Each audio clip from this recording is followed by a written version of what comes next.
Nous sommes ravis de vous savoir au rendez-vous de l'actualité sur Canal 3. Bien, voici les titres du journal. Le Fonds national de développement agricole au chevet de l'Union communale des coopératives villageoises maraîchères de SEM.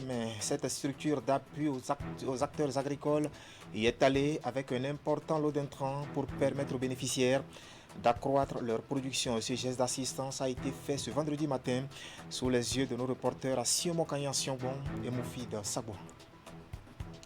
Ablaye Biochane, récipiendaire encore dans l'ordre national du Bénin. Le ministre d'État chargé du développement et de la coordination de l'action gouvernementale vient d'être élevé au grade de grand officier et la cérémonie de distinction s'est déroulée dans la matinée de ce vendredi à Cotonou. Herman Anyamboso prêtera sa voix à Ingrid Day pour le compte rendu de cette cérémonie. Et puis la fondation Malekhossou poursuit ses intentions de prière à la nation. Ce vendredi, le Creuset, connu pour son engagement à la promotion de la paix dans le monde, a encore organisé une séance de prière pour demander la bénédiction divine sur le Bénin. Et c'est après le sermon de l'imam de la mosquée Médine d'Agori Plateau que la prière est dite. Voilà pour le sommaire. Bien bonsoir et bienvenue à ce spécial 19h du vendredi 11 juin de l'année 2021. Le Fonds national de développement agricole au chevet de l'Union communale des coopératives villageoises maraîchères de Semekboudji, cette structure d'appui aux acteurs agricoles, y est allée avec un important lot d'intrants pour permettre aux bénéficiaires d'accroître leur production. Et ce geste d'assistance a été fait ce vendredi matin sous les yeux de nos reporters à Siomo Kanyan-Siongbon et Moufid Sabouan. Voici le compte rendu. Le ministère de l'Agriculture, de l'Élevage et de la Pêche, à travers le Fonds national de développement agricole, accompagne l'Union communale des coopératives villageoises maraîchères de Semekboudji. La structure est allée offrir des intrants agricoles, dont des sacs d'engrais, des cartons de semences de tomates et de carottes, des urées. Cela vise à encourager les maraîchers à redoubler d'efforts. L'appui de ce jour vise en fait à mettre à la disposition des coopératives de maraîchers de Semekboudji des intrants spécifiques qui sont constitués des semences de tout genre, de tomates, de carottes, mais aussi des engrais spécifiques repartis en NPK et en urée. Le tout d'une valeur de près de 28 millions. Le maraîchage fait partie aujourd'hui des grandes filières promues par le gouvernement. Et cet appui vient pour atténuer les difficultés auxquelles font face les maraîchers de Semekboudji. Occasion pour l'Union nationale de témoigner sa reconnaissance au gouvernement. Nous savions là où nous étions il y a 56 ans et aujourd'hui, nous savions aussi là où les multiples efforts d'accompagnement du gouvernement nous ont amenés. L'Union communale des coopératives villageoises maraîchères de Semekboudji compte 18 groupements. Depuis 2018, l'État leur a réalisé 30 forages, offert 30 motopompes et organisé des formations spécifiques au profit de 120 maraîchers. Agriculture toujours, mais place maintenant à la campagne agricole de palmier à huile. Elle a été officiellement lancée hier jeudi dans la commune de Tofola. Nous sommes dans le département de l'Atlantique et la cérémonie a été présidée par le ministre de l'Agriculture, de l'Élevage et de la Pêche, Gaston Dossoui. Les détails avec Ulrich Gaba et Eder Humpevi. Le ministre Gaston Dossoui met en terre le tout premier plan pour le compte de la campagne agricole du palmier à huile. C'est la commune de Tofor qui reçoit l'insigne honneur d'abriter le lancement officiel de cette campagne agricole pour le compte de cette année. Près de 16 000 plants de palmiers à huile sélectionnés en général et d'environ 6 500 plants de palmiers à huile sélectionnés pour la commune de Tofor en particulier. Cette action va permettre la mise en place à prix réduit d'environ 200 hectares de nouvelles plantations dans l'Atlantique et de 90 hectares dans notre commune. Résultat d'un long processus négocié par le roi de Ouégbou, cette campagne de palmier à huile est un défi pour les responsables du secteur agricole.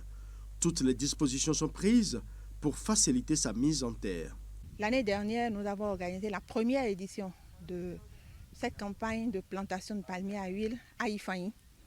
Et de manière rotative, nous avons opté pour passer dans chacun des pôles de développement agricole où le palmier se produit. Donc vous allez voir le pôle numéro 5, le pôle 6, le pôle 7.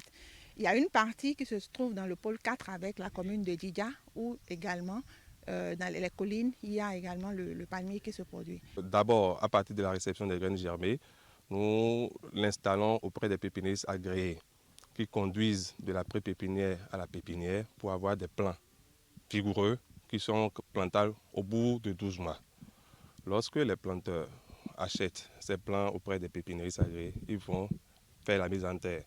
Et il faut espérer, à partir de la 4e année, faire la récolte.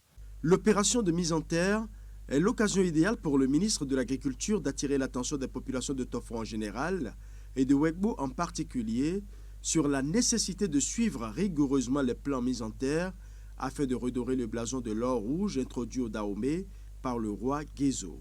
Pour ces quelques 10 hectares, je voudrais vous avertir que je vais faire un suivi particulier de cette plantation.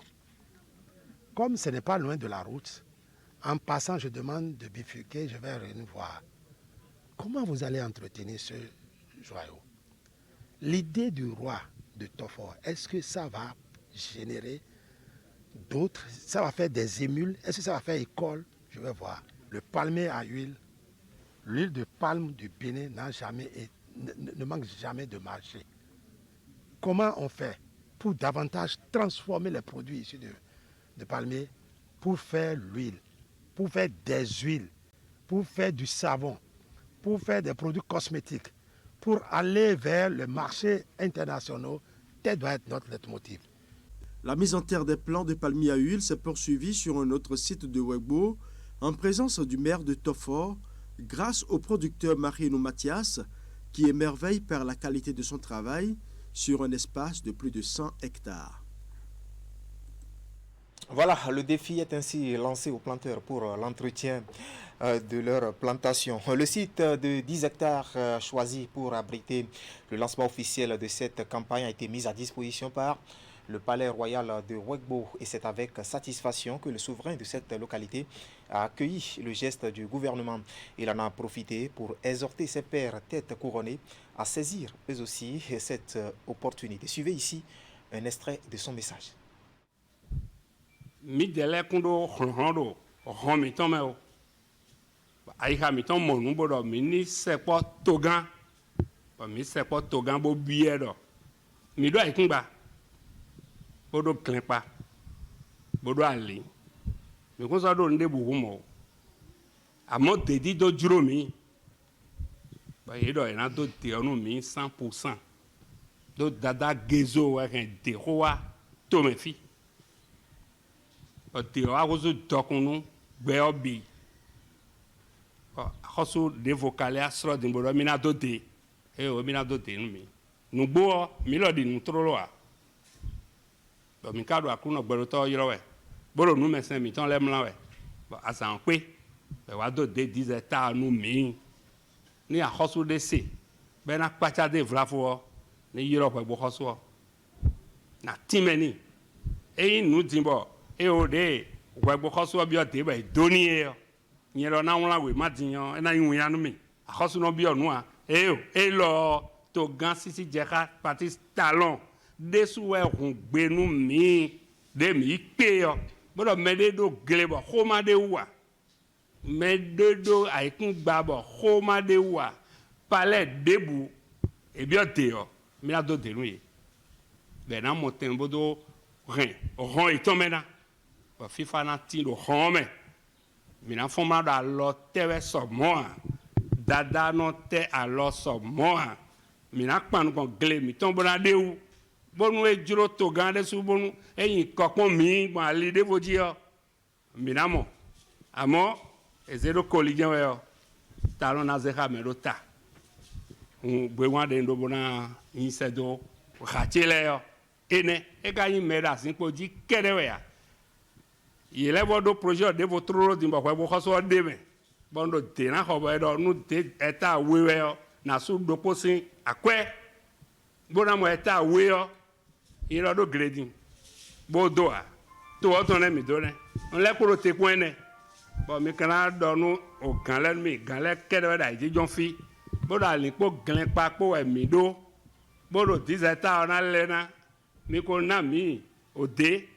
Amo vino gonu bio to gbede ya. Mi mo tracteur do kpode yo.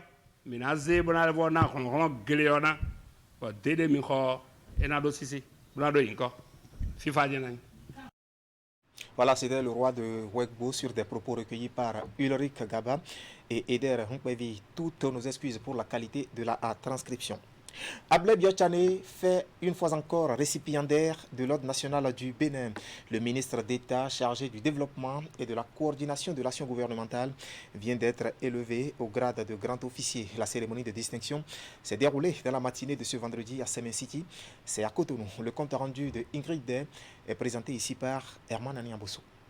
En vertu des pouvoirs qui nous sont conférés, nous vous élevons à la dignité de grand officier de l'Ordre national du Bénin. Il reçoit ses insignes des mains de la grande chancelière Mariam Talata Chabizime devant parents et amis. Abdoulaye Biochane, ministre d'État chargé du développement et de la coordination de l'action gouvernementale, élevé ainsi au grade de grand officier de l'Ordre national du Bénin pour les nombreux services loyaux rendus à la nation.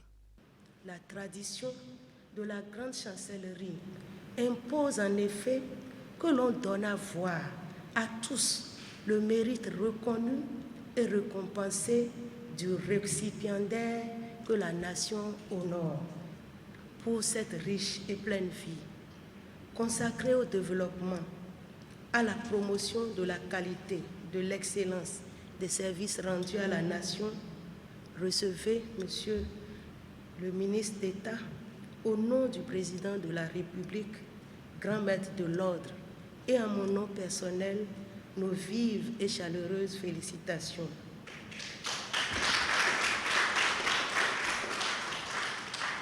Que les générations actuelles et futures s'inspirent de votre vie. À cette cérémonie de distinction honorifique, le parcours professionnel du ministre d'État Abdoulaye Biochane a été retracé dans les moindres détails. Tout en témoignant sa reconnaissance à la grande chancelière et au président Patrice Talon, le récipiendaire réaffirme son engagement à œuvrer davantage pour le développement du Bénin. Comme c'est le cas en pareille circonstance, le maître mot reste l'émotion. Même si cela ne transparaît pas en moi en ce moment, veuillez croire qu'après ces mots si élogieux de la vice-présidente, je ne pouvais pas rester insensible. Ensuite, j'ai un grand sentiment de reconnaissance et de gratitude à l'endroit de son Excellence, M. Patrice Talon. Je lui renouvelle mes remerciements pour l'opportunité qu'il m'a donnée et renouveler de poursuivre à ses côtés l'œuvre entamée pour redonner l'espoir à notre beau pays. C'est la première cérémonie d'admission dans l'Ordre national du Bénin que préside la grande chancelière Mariam Talata Chabizime depuis sa prise de fonction le 23 mai, jour d'investiture du président Patrice Talon. Nous allons rester dans les locaux de Semen City à Cotonou justement, où le Conseil national de lutte contre le VIH, la tuberculose, le paludisme, les hépatites et les infections sexuellement transmissibles et les épidémies a tenu hier jeudi sa session bilan pour la période 2016-2020. La rencontre a réuni tous les membres de ce conseil, notamment les membres du gouvernement et bien sûr les préfets des 12 départements, et tout a été placé sous la présidence du ministre d'État chargé du développement et de la coordination de l'action gouvernementale, Ablaye Biochane. Compte rendu, Ouliata Sanossi et Mofid Sagouan.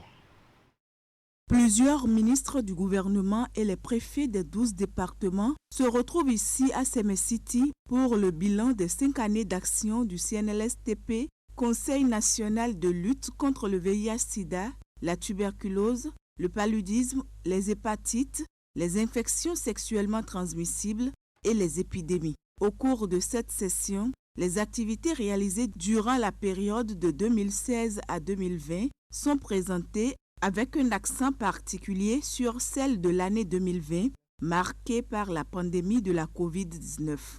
Sur tous les fronts, nous avons enregistré des progrès relativement importants dans la lutte contre le sida, contre le paludisme, contre les hépatites, et plus récemment dans notre lutte contre la COVID-19. Avec la pandémie du coronavirus et la mobilisation autour, Les interventions du CNLSTP en ce qui concerne les autres maladies, telles que le VIH-Sida, les hépatites ne sont plus perceptibles. Un fait qui se justifie selon le secrétaire exécutif du CNLSTP. Les épidémies font partie des catastrophes naturelles. Et c'est dit au niveau des catastrophes, quand elles surviennent, vous arrêtez le quotidien et faites face aux catastrophes. Sinon, elles vous envahissent, vous engouffrent et annihilent tout ce que vous avez fait. Et vous avez vu la résilience au niveau que le Bénin a développé par rapport à Covid. Modestie mise à part, je crois qu'au niveau de la région, c'est à nul d'autres pareil. Nous sommes vraiment conscients de ce que vous dites, mais les autres pathologies, les autres épidémies étaient déjà là. On n'a pas abandonné. Nous sommes le premier pays, ou le seul jusqu'à présent, à pouvoir faire notre campagne de distribution de moustiquaires pour le paludisme en plein Covid. Pour les différents acteurs impliqués, c'est un bilan satisfaisant au regard des résultats obtenus par le Conseil. Cependant, malgré ces prouesses, de nombreux défis restent encore à relever par le gouvernement pour l'atteinte des objectifs.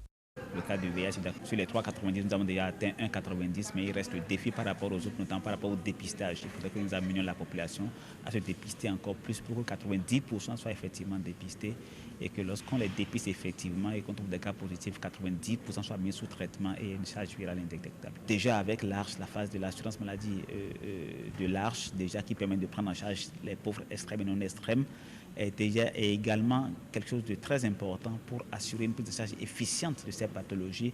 Nous devons mettre tous nos moyens à disposition et je suis heureux de vous dire que nous travaillons en ce moment sur un programme à moyen terme pour le prochain quinquennat qui va s'attaquer à des problèmes structurels au niveau de la santé, les infrastructures, les équipements, et surtout les ressources humaines. Nous venons de signer un accord avec la Banque islamique du développement qui nous permet de mettre des ressources humaines importantes à la disposition des relais communautaires qui viennent d'être créés. Le chef de l'État assure la présidence du CNLSTP. Créé par décret numéro 2018-149 du 25 avril 2018, le CNLSTP est l'organe suprême de veille, d'orientation et de coordination des interventions en matière de lutte contre ces maladies. Sur tout un autre plan, la Fondation Malekhossou poursuit ses intentions de prière à la nation. Ce vendredi, le Creuset, connu pour son engagement à la promotion de la paix dans le monde, a encore organisé une séance de prière pour demander la bénédiction divine sur le Bénin. Et c'est après le sermon de l'imam de la mosquée Médine d'Agori Plateau que la prière est dite. Précision, Ali Moumouni et Eder Nkwevi. C'est depuis son pupitre que l'imam Moutawakil a prié pour la nation béninoise. Lors de son sermon de la prière du vendredi, il a invoqué Allah pour que la paix règne au Bénin.